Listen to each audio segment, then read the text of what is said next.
أعوذ بالله من الشيطان الرجيم بسم الله الرحمن الرحيم.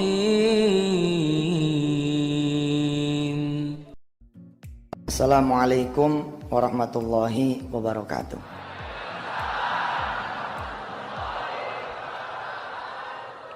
Allahumma salli wa sallim mubarik ala sayyidina Muhammadin wa ala alihi walhamdulillahi rabbil alamin. Ibu bapak yang dirahmati Allah, orang itu kan mesti punya kesenangan makan. Makannya apa? Mesti punya jagoan nih gitu. Jagoan ini kita tawarin ke orang-orang kan. Ada wirid jagoan saya, Ismullahil A'zam. Kemarinan kita bacain sama orang yang punya penyakit kanker. Kita bacain sama orang yang punya penyakit kanker, kemudian diangkat sama santri. Saya percaya, saya bilang sama Allah, ya Allah, kalau baca Ismullahil A'zam kan 70.000 malaikat akan Allah kuasakan. Sekarang saya sama santri-santri saya membaca ayat ini, kirimin dah. Kalau 70.000 dikali 100 santri, itu kan 7 juta. 7 juta malaikat mengoperasi penyakit kankernya Allah angkat. Kanker loh Bu, itu udah kanker stadium berapa itu? 4. Anak kecil 5 tahun kena leukemia, kanker darah. Dan per hari ini kesehatannya di atas normal. Qulillahumma malikal mulk aja kalau dibaca betul-betul ngangkatnya naik ke apa tahu. Apalagi yang satu ini. Ini ayat ini dahsyat. Saya ngerasain betul. Kita bacanya sambil paham. Oh ini begini. Saya sengaja tuh ngebacain filosofinya supaya kita paham. Ibu bapak yang dirahmati Allah, kekuatan wirid itu emang bisa kita kendalikan. Surah Al-Furqan ayat terakhir. Jadi wirid itu bisa dikendalikan. Ketika saya tahu saya sedang diincar sama seseorang, saya bilang, ya Rob, saya baca nih 70.000 malaikatmu nih. Tolong kirimin, jangan kemari kirimin, ke sono aja langsung. Oh itu luar biasa. Biar dia dikeroyok 70.000 malaikat yang gue baca kan. Bahwa wirid bisa kita kendalikan. Karena emang ayatnya begitu. Kul ma ya'ba'u bikum rabbi laula du'aukum. Itu kayak angin tuh. Itu bisa arahin kemana kita mau. Makanya kalau kita orang-orang tua zaman dulu kan bilang, Kiai tolong doain jarak jauh aja deh. Itu ada benernya itu. Waktu itu kami ada acara pengajian malam Sabtu ya. Ada konser musik. Itu suaranya Masya Allah sangat mengganggu. Punjang ganjrengnya mengganggu. Terus saya ajak salah satu dari yang hadir nih, ada orangnya di sini. Saya ajak ke depan. Percaya nggak kalau kita berdoa dengan sepenuh hati, kita minta hujan lokal? Terjadi. Dia ketawa. Nggak tahu ngetawain gua apa gimana nggak ngerti. Tapi baru ngomong nih belum ngucap. Baru ngomong belum ngucap. Itu hujannya emang sesaat doang tuh.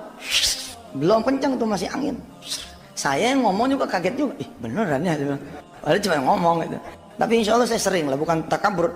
Ini mengajarkan kepada saudara. Saudara bisa mengendalikan. Insya Allah. Tapi jangan yang bikin orang lain jadi rugi. Kayak tadi hujan. Orang kan suka ngomong gini. Bedain ya Allah turunin dah hujan. Kalau ente doanya doa yang general kayak gitu, bisa jadi Allah nggak kabulin. Lah kalau gua kan doanya hujan lokal. Situ aja yang hujan loh. Jangan semua. Gitu. Tapi Masya Allah, Bapak Ibu rahmat Allah. Kita salawat, kita baca. Balik nih orang ngaji dari maghrib sampai isya, wah itu suara kayak apa tahu? Namanya pagelaran musik kan, emang orang kacau dah. Nah, terus abis isya saya ngelihat teman-teman nutup jendela semua. Saya tanya itu, ngapain jendela ditutup? Biar suaranya nggak masuk Ustadz. Ya lo gimana sih? Orang lain yang seneng kita kepanasan, bener nggak? Orang lain yang seneng kita kepanasan, lah ngapain? Buka, kita berdoa bareng-bareng dah. Masya Allah ajaib tuh Ibu. Saya berdiri di depan lapangan. Sambil turun tangga saya bilang, kalau engkau memang yang mengendalikan hujan, memang engkau yang mengendalikan suara, tinggal pilih dah ya Allah, dua yang saya minta. Kalau emang kagak diturunin hujan, suaranya jangan sampai ada. Itu Allah sapu sekali hujan kan. Wurs, gede sekali hujan. Habis itu senyap, suara tidak ada. Hujannya pun tidak ada. Lalu saya minta jamaah semua diam dan kemudian sama-sama mendengar. Saya bilang, dengerin, masih ada nggak suara musiknya? Ajaib Pak. Terus kita bilang kan, saya minta sama Allah sampai jam 9 saja. Jadi saya nyewa waktu sama Allah jam 9. Betul itu. Nih, itu kita jangan egois juga. Barangkali orang pengen senang-senang. Kalau kita jagain orang gak senang kan kita kasihan juga. Barangkali kita itu hiburan buat orang-orang yang memang selama ini tidak punya hiburan. Kalau kita kan tiap hari dengerin CD, dengerin musik, dengerin apa. Orang lain barangkali tidak. Ya kita bilang sampai jam 9 aja deh. Nanti kalau jam 9 silahkan terusin lagi. Alhamdulillah Ibu. Itu memang Allah Maha mendengar. Terus kita sekarang belajar apa? Kita belajar nerusin sholat kita tadi. Ya, kita kan sholat tadi belajar tentang bagaimana mengistimewakan Allah. Bagaimana kita membuat Allah menjadi zat satu-satunya yang kita takutin. Yang kita mau omongin ini Bapak Ibu sederhana. Yang kita omongin tentang sholat tepat waktu. Tentang sholat di awal waktu. Saya menyadari saya pun masih gagal jadi manusia. Khususnya ketika saya berhadapan dengan panggilan Allah yang kadang-kadang kita tidak kuasa. kita punya urusan membuat kita tidak mampu sholat tepat waktu. Tapi sesungguhnya itulah kelemahan kita. Kalau kita tidak mampu mengendalikan pekerjaan, berarti kita masih jadi budaknya pekerjaan. Kalau kita masih belum bisa mengendalikan waktu, berarti kita masih menjadi budaknya waktu. Maka ibu bapak yang dirahmati Allah, kalau punya anak yang saat ini lulus SD, jangan ragu-ragu masukin ke pesantren-pesantren yang model kayak Darul Quran. Pesantren yang tidak mengutamakan yang lain kecuali sholat. Ilmu termahal buat anak kita itu bukan matematika, bukan bahasa Inggris, bukan komputer. Itu mah pengikut saja. Tapi ilmu termahal buat anak-anak kita, bagaimana dia bisa ngomong gini, "Pah, udah azan, ayo kita ke sholat." Itu yang harus kita cari. Bagaimana anak kita kemudian berdoa dengan bahasanya ketika ibu dikompres, ibu bapak dikompres. Lalu anak kita dengan bahasanya ngomong begini, "Mama, izin ya, mau ambil wudhu." "Kenapa kak? Kan belum waktunya sholat." "Kakak mau doain mama biar mama sembuh." Wah, itu tuh yang harus kita cari. Kemudian dia ambil wudhu, dia ambil Quran dengan bahasa cadelnya gitu misalnya. Dia bacain Fatihah. "Ya Allah, Engkau kan yang maha menyembuhkan. Mudah-mudahan Engkau menyembuhkan mama saya dengan bacaan Fatihah saya, Al-Fatihah. Billahi minasyaitonirrajim." Lalu dengan gayanya yang khas, bukan bacaan saya tapi bacaan anak, dia baca Fatihah itu. Alhamdulillahirabbil alamin. Itu apa yang harus dicari. Nah, program Darul Quran yang paling utama setengah tahun terakhir ini, khususnya di bulan-bulan terakhir ini adalah bagaimana santri-santri kita itu peduli terhadap Allah. Ketika Allah memanggil, dia udah dalam keadaan siap. Tapi itulah kita. Allah kan turun. Allah bukan cuma permisi, emang Allah bilang, "Aku akan datang. Aku akan datang, siaplah menyambut diriku." Kapan? Di pertengahan malam, di 2/3 malam, di 1/3 malam. Ayo, kita nggak idem. Allah loh yang datang. Ini bukan cuman Pak Joko nih, bukan cuman Kasat, bukan cuman Kasal, bukan cuman Kasau, bukan cuman Panglima, bukan cuman Presiden, tapi Allah yang turun. Tanpa sadar kita sering memberi Allah perintah. Oh, maksudnya kita sering berdoa sama Allah agak maksa kali. Jadi seolah-olah kita memerintah Allah. Padahal tidak ada itu Allah merasa dipaksa. Tidak ada itu Allah merasa diperintah. Kalau wujudnya adalah doa. Karena doa itu disebutnya kepatuhan. Allah nyuruh kan, "Wa idza sa'alaka ibadi anni fa inni qarib. Ujibu da'watad da'i idza da'an falyastajibu li wal yu'minu bi." Allah nyuruh. Bagaimana mungkin Allah nyuruh kita melakukan lalu kita dibilang anti kontraproduktif, kontrapersepsi? Nggak ada. Kalau kita doa bukan perintah, permintaan. Semakin yakin makin demen Allah, makin banyak makin demen Allah. Semakin kita ngonci dengan bahasa, "Engkau akan mengabulkan ya Allah," Allah makin senang. Jadi apa dong? Ternyata saya kaget, sederhana sekali omongannya. Perintahnya perintah tunggu. Kan hubungannya kita sama sholat nih, betul nggak? Sama azan. Dan kebetulan bulan-bulan terakhir ini saya lagi strike bener. Bukan cuma sama anak murid, tapi sama para guru. Saya bilang siap-siap kita akan kedatangan 1000 santri baru. Tahun ini Pak, Bapak Ibu rugi kalau tidak nyekolahin anak di Darul Quran. Saya bilang rugi.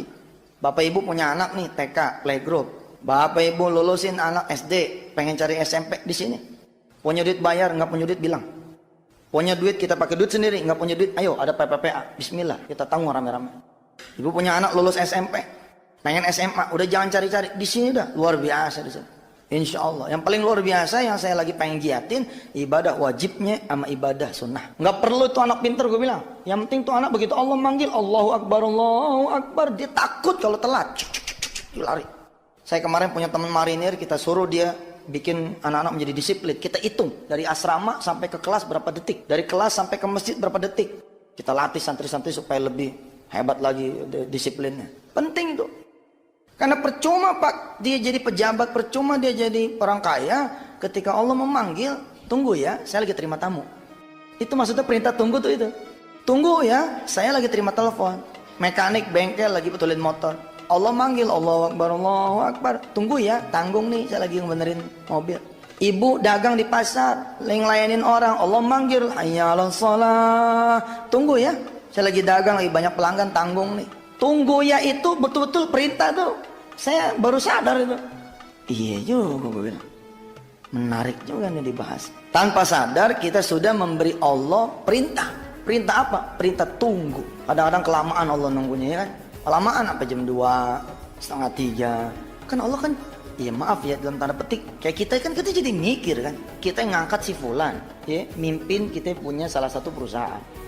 Terus kita panggil, nggak datang. Apa yang terjadi coba? Bukan main. Coba deh, kita punya anak kita panggil, kakak, papa, emang nggak ngeliat apa? Kakak lagi sibuk. Ih, kakak, kok bisa ngomong kayak gitu? Papa, kalau manggil sekali aja. Kakak juga denger, tapi kakak lagi sibuk. Paham nggak? Bukan main. Sadar nggak sadar kita begitu loh Pak. Sama Allah kita begitu. Apakah saya sebagai pemimpin pesantren ini memberlakukan itu lalu tidak melakukan? Bismillah, hayo. Maka saya bilang jangan gue sendirian dong. Hayo, nama-nama. Itu memang berasa betul. Mengutamakan Allah itu luar biasa. Coba ya, kalau kita jadi majikan, sopir kita nih. Saya punya sopir Sariman. Kita panggil nih Sariman. Sariman, siapa? Udah di samping. Kira-kira gimana tuh saya sebagai majikan? Allah manggil nih, Allahu Akbar, Allahu Akbar. Kita udah jawab, Allahu Akbar. Allahu Akbar, Allahu Akbar, Allahu Akbar. Udah ada. Hayya 'alas shalah, udah ada di situ. Kira-kira Allah senang gak gitu? Kita bukan menunggu dunia, tapi yang kita tunggu rajanya dunia. Kita bukan menyambut bos kita, nggak ada urusan. Bos kita kalau telat di belakang dia. Apa karena dia bos kita lalu dia harus ada di depannya imam? Ada suatu tempat dimerekin lagi VVIP. Wow, ya nggak sah sholatnya dia. Belakang. Hayya 'alal falah, udah datang. Coba saya panggil, Sariman, mana Sariman? Kita cari ke kolong meja dia nggak ada. Mobilnya pun nggak ada. Kita telepon nih, mailbox. Nomor yang ada 7 sedang digade. Wah, ini mah ceritanya nih. Nomor 1 yang udah saya pasti cabut handphone dulu. Lu gua kasih handphone percuma lo. Gua panggil lu nggak nyaut. Pas saya nih marah nih Merohim, marah sama Jamil, marah sama Hendy. Orang lain lu boleh silentin, lu jangan silentin juga dong.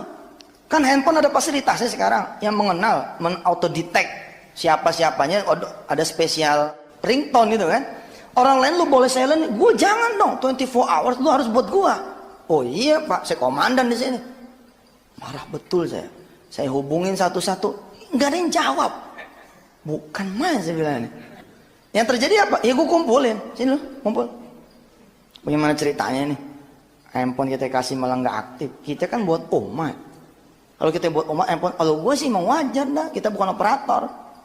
Kalau bapak ibu nelpon saya nggak diangkat, ya tolong maklumi. Tapi kira-kira filosofi kayak gitu. Nggak ada permakluman kan di urusan hierarki gitu. Mana ada permakluman? Yang ada konsekuensi. Kalau kita emang prajurit, emang layaknya kita sama panglima itu luar biasa. Kalau emang kita masih jadi buruh sama majikan, ya wayahnya. Kalau emang kita masih jadi karyawan, ya sama pimpinan, wayahnya gitu. Bayangin kita hambanya Allah, sama Allah. Dia siapa? Alhamdulillahi Rabbil Alamin. Dia itu Allah yang punya alam ini. Maka program disetel.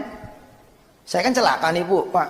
Alhamdulillah dibalik karunia Allah, Allah bikin saya punya prajurit-prajurit di pesantren bekerja di tempatnya masing-masing. Tapi ada satu yang dilupakan, yaitu markas besar yang namanya masjid. Ini rupanya nggak ada yang ngopenin. Ya, kira-kira nih setengah tahun yang lalu kejadiannya. Saya juga merasa berdosa. Saya subuhan bersama aja di bulan puasa kemarin itu cuman 1 hari. Dan kemarin saya tidak bisa tarawih berjamaah di sini karena saya keliling terus. Lalu kemudian saya ngerem. 2007 tuh saya ngerem. G5, 4, 3, 2, 1. Nah di gigi 3 saya bisa main-main ke pesantren. Begitu saya main ke pesantren, azan, anak-anak pada jalan. Jalannya begini. Ini jalannya. Azannya udah deket azannya nih. Hayya 'alal falah. Udah deket. Jalannya kayak begitu. Wah saya marah betul. Mana bisa. Ilmu itu harus mengantarkan kita kepada Allah. Kalau ilmu tidak bisa mengantarkan kita kepada Allah, bukan ilmu namanya. Rubah peraturan, rubah peraturan. Salah satu kendala kita tidak bisa sholat tepat waktu, Ustaz, karena pembelajaran masih berlangsung. Iya, lu cut dong, lu delete dong. Kau diomelin sama Diknas ngomong, maaf Pak, kurikulum Bapak ini membuat anak saya jadi susah sholat. Kalau perlu nggak usah kita keluarin ijazah, kalau perlu. Dan kita tes 10 tahun yang akan datang siapa yang lebih sukses.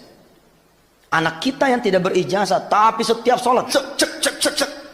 Ketika orang tuanya memanggil, labbaik. Ketika kemudian orang tuanya sakit, dia ngangkat tangan berdoa.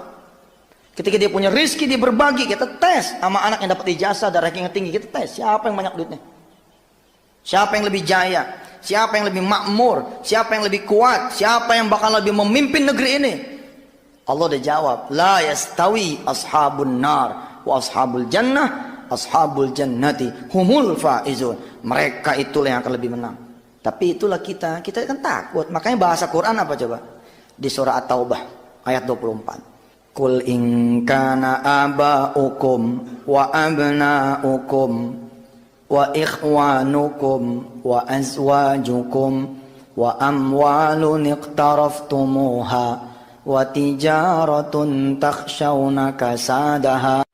Welcome to the Integral CJ's Management, Indonesia's first of commercial jockey educations, associations, and management.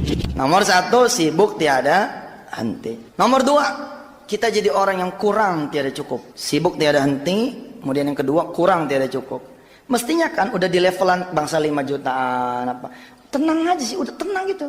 Santai aja Pak. Kalau emang dengan kita buka 10 jam cukup, ngapain kita buka 24 hours? Kalau dengan kita buka 3 jam udah cukup, ngapain kita? Nih kalau sama orang modern, salah saya ngomong nih. Jangan begitu Ustaz. Time is money. Begitu kita udah kejar-kejaran sama dunia, saatnya dunia kita genggam, hilang dunia. Kemalingan, kerampokan, sakit, anak kita yang kena narkoba. Anak kena narkoba Pak, nangis kita Pak, kita sibuk tiada henti. Gara-gara kita kurang tiada cukup, anak kita kena narkoba, siapa yang nangis? Nomor 1 yang paling nangis kita jadi ayah. Kita mulai dari salah-salahan sama istri kita. Kalau anak kita yang perempuan nih, begitu beranjak dia 14 tahun, 16 tahun, 17 tahun, hamil. Nomor 1 yang paling nangis itu kita. Kalau bisa ini dunia diriwayat, dibalikin, set kita pengen jagain anak kita. Set. Nggak bisa, telat. Sibuk tiada henti, kurang tiada cukup. Orang modern mengatakan time is money. Bagi kita betul memang time is money, tapi time is for Allah. Waktu itu bukan untuk uang, tapi waktu itu untuk Allah. Yang ketiga, hadiah dari Allah. Setelah sibuk tiada henti, kurang tiada cukup. Yang ketiganya ini, rugi tiada untung. Nih mesti jadi perhatian bener nih. Allah bikin bisnis kita memang kayaknya bergeraknya smooth gitu. Smooth itu. Pelan itu. Yang lain kena kerjanya luar biasa, babut. Dia naiknya pertumbuhannya 10 kali lipat, 20. Tapi kita dengar, Pak udah tahu belum si Anu cerai tuh. Ya Allah, cerai. Tapi kita nambah lagi.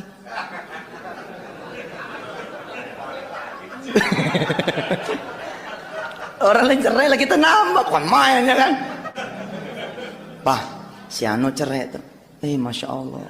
Alhamdulillah ya Pak ya. Kita sih punya mobil emang cuma Kijang tua. Yang buat ke pasar. Iya benar. Yang buat jalan-jalan ini Honda terbaru. Kita hidup biasa-biasa aja Pak. Tapi Alhamdulillah. Pagi kita masih ngeliat anak. Kita masih melihat. Ibu, you just smell our daughter's hair. Woi mantap nih. Kita coba cium wanginya rambut anak kita. Itu membahagiakan sekali loh. Anak kita keramas, terus kita cium dia punya rambut. Weh, mantap. Bukan main. Betul gak? Coba situ pejemin mata. Situ bayangin anak situ pada mandi dengan sampo merek Darul Quran. Deki sampo, insya Allah dijamin pada gatel. Kita cium wanginya menusuk hati kita. Aduh, anak papa yang paling cantik, paling manis. Begini dong kalau jadi anak papa mah yang cantik, yang seger. Ibu itu seminggu nggak hilang tuh baunya. Coba kita begitu kita bangun pagi, ya nggak? Masih kita nerima kopi dari istri kita. Waduh, indah banget dong. Begitu anak-anak jalan, kita lihat istri kita ini udah mandi, rambutnya basah. Nggak jadi kita ke kantor ya kan? Masuk lagi. Creating another child. Bikin anak yang lain. Masya Allah ibu. Kalau kita perhatiin Allah perhatiin kita benar. Tanya coba suami ibu, tanya diri bapak. Sepanjang 2007, 1427 Hijriah, 1428 Hijriah, sekarang udah 1429. Berapa kali kita ngajarin Yasin, ngajarin baca Quran, alif-alifan sama anak kita? Kak, kakak udah sampai mana ngajinya? Udah jauh pak, udah ikro 3. Masa sih? Coba papa pengen dengar. Bentar ya pak, anak bangga pak digituin pak. Senang merasa ada apa sih perhatian dari kita. Terus anak kita yang megang di Quran. Coba baca. A'udzu billah, kak, bukan a'udzu. A'udzu billah, kakak, bukan a'udzu. Lihat papa, lihat mulut papa nih. A'udzu. Terus anak kita baca sambil ngeliatin kita. A'udzu billahi minasy. Oh benar itu. Nirrajim. Bismillahirrahmanirrahim. Qul ya ayyuhal kafirun. Subhanallah. Kan indah hidup begitu ya. Saya pernah netes pak air mata ngajar di Wali Songo di Gunung Agung. Ada satu puisi pak, puisi berbentuk doa, rintihan seorang ayah yang dia kangen ngegendong anaknya di pundak untuk dia bawa ke masjid. Saya merinding bacanya itu. Dia bacain tuh dari atas, kurang lebih itu kalimatnya begini: betapa indahnya fajar buat orang-orang yang bisa melihat fajar. Betapa indahnya warna langit yang memerah. Terus bait-bait terakhir, betapa indahnya saya membayangkan saya memegang tangan anak saya yang berdiri di sisi kanan saya dan memegang tangan kirinya istri saya yang berjalan di sisi kiri saya menuju masjid menyambut panggilanmu ya Allah. Terus dia bacain lagi terus sampai terakhir, betapa indahnya kalau saya, ya Allah engkau izinkan bisa menggendong anak saya di atas saya punya pundak, di atas saya punya bahu, untuk kemudian sama-sama menuju engkau ya Allah. Ujungnya tuh ada tulisan dari seorang ayah yang rindu memiliki anak. Artinya dia nggak punya anak tuh. Sekarang kita yang punya anak bagaimana coba? Jangan-jangan kita malah marah. Anak kita brengsek ya. Di sekolah yang di situ malah papa nih di udak-udak buat sholat mulu nih. Jangan-jangan kita malah kesel di nasihatin sama anak. Coba sekarang 2008, 1429 Hijriah, program utama kita kemarin kita sedekah ya. 2006, 2007 sedekah. 2008 nih coba nah, sholat tepat waktu. Jadilah orang yang malu gitu. Jadilah orang yang malu. Allah udah kasih banyak hal buat kita. Tapi kemudian kita tidak mampu mengatasi waktu. Kemarin pelajaran buat saya, pelajaran apa? Ini di saat kita memang lagi berusaha belajar. Saya bilang saya bukan orang yang patut dijadikan contoh, masih juga belang belentong. Tapi alhamdulillah tahadus bin nikmat, saya sudah mulai menjadi orang yang gelisah kalau tidak tepat waktu. Minimal itu dah. Jangan sampai kita lost gitu. Dia aja salat udah jam 2. Bukan, ini baru jam 2 ini. Jangan sampai kita ngomong begitu. Tenang aja apa, baru ke jam 5. Subuh kita bangun. Kesiangan nggak ada rasa dosanya. Kemarin pelajaran tuh saya janjian sama dokter nganterin istri saya. Tuh dokter bilang saya cuma ada sampai jam 4. Saya ngitung nih. Waduh, saya pikir wah tadi kenapa saya khotbah di CR ya? Kalau saya khotbah di rumah kan pasti bisa keburu. Tapi saya tepis kan tidak ada yang berkehendak kecuali Allah. Ya lah mudah-mudahan keburu. Tapi ada konsekuensi logis nih. Kalau saya jalan jam 2 ke Gandaria, ini bisa tepat waktu, bisa tidak. Program kita kan program pengen ngebenerin sholat tepat waktu. Iya kan? Program pengen ngebenerin. Harus saya mencari masjid. Ini faktor niat nih. Harus mencari masjid. Jadi kalau kita dulu janjian, kalau kita janjian jam 4, kita akan ngitung. Lewat jalan mana yang di situ ada masjid enak, kita mampir. Dulu kan kita nggak ngitung nih. Sekarang masukin di hitungan. Sebab di jam itu, di jam 3 lewat 10, kalau memang sekarang kan asarnya jam 3 lewat 20. Jam 3 lewat 10 kita udah ambil ancang-ancang masjid mana yang kita bakalan mampirin. Pak, ini faktor niat. Hingga kemudian datang waktu maghrib, dia terusin ke Isya, baru dia pulang. Indah, apa yang terjadi Pak? 7 hari Allah pindahin kerjanya. Mikir dia, wah begini ya. Ada lagi jamaah yang cerita, ketika dia beriado itu sholat, benar-benar dia tepatin dia punya waktu. Itu kejadian-kejadian unbelievable terjadi. Dia janjian sama orang gak ketemu Pak. Dia pikir udah hilang nih. Udah bangsanya hilang. Dia sholat nih, set. Di barisan sholat. Lah kan orang kalau konsen kan nggak kenal siapa kanan kiri Pak. Kalau orang konsen nggak tahu siapa kanan kiri sampai kemudian salam kan. Begitu salam kan kita biasa salaman tuh. Bisa salaman tuh. Bapak di sini. Iya. Rumah anak kan di sini deket. Coba Pak. Kita dijamu di pimpinan proyek di rumah aja. Itu Allah tuh. Dia dijamu di pimpinan proyek di rumahnya. Padahal dia anggap dia udah nggak bakal ketemu. Ada anak muda dia janjian jam 11 di Wisma Nusantara. Malamnya neneknya ngomong bangun malam. Supaya Allah bikin urusan jadi enteng. Temuin Allah dulu sebelum nemuin orang. Dia temuin Allah. Lupain ini anak baru sholat malam. Jadi habis subuh dia tidur lagi ngantuk.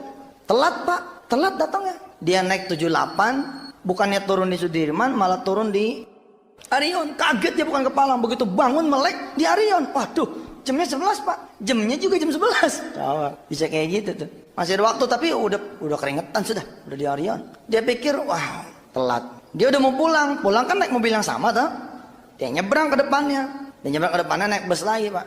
Sampai di daerah-daerah Cempaka Putihan, kalau tidak salah dia cerita itu. Naik seorang bapak. Lama-lama ngingser ke tengah. Dikasih duduk sama dia. Mbak silakan duduk. Oh jangan, adik aja duduk. Nggak apa-apa bapak aja. Duduklah dia nih. Dengan dasi taruh turun satu kancing. Udah aut-autan. Ditegur, mau kemana Pak? Mau ke Sudirman. Di mana Sudirman ya? Wisma Nusantara. Oh saya juga mau ke situ Pak. Ngapain ada ke situ? Ada panggilan kerja Pak. Tapi ini saya telat Pak. Nggak sari-sarinya saya sholat malam, semalam sholat malam. Akhirnya ngantuk. Saya jalan habis subuh. Saya ketiduran sampai di Arion. Oh panggilan kerja di lantai berapa? Lantainya sih nggak paham Pak. Nanti baru sampai sana baru saya mau tanya, kantornya di sebelah mana. Nggak tahu si anak ini. Penginterviewnya itu dia.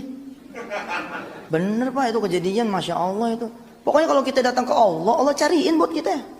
Allah pantesin. Tapi kalau kita nggak datang ke Allah, Allah bikin kita jadi jauh. Ceritalah kemudian si bapak ini kenapa dia bisa sampai naik bus. Mobilnya itu bannya betus. Sederhana kan Allah bikin betus bannya. Lah kunci mobilnya kemarin sore dibersihin. Bersihnya sebersih-bersihnya. Tuh kunci mobil nggak dinaikin ke atas. Hari itu dia nungguin taksi nggak ada yang lewat. Nungguin bajai di daerah itu yang udah nggak ada bajai. Naik bus. Nggak tahu gimana ceritanya mau naik bus. Ya udah dek, nanti saya anterin ke ruangan ini dia. Begitu turun, subhanallah. Ratusan orang pas sudah nungguin. Ratusan orang nungguin. Tapi karena cantelan kita, Allah yang maha memiliki ratusan orang ini. Begitu turun di bus, suratnya mana suratnya? Surat panggilan interview mana? Itu ada tulisan tuh. Sebutlah Bambang Santoso gitu ya. Apa katanya orang? Ini gua. Ini saya nih yang tanda tangan.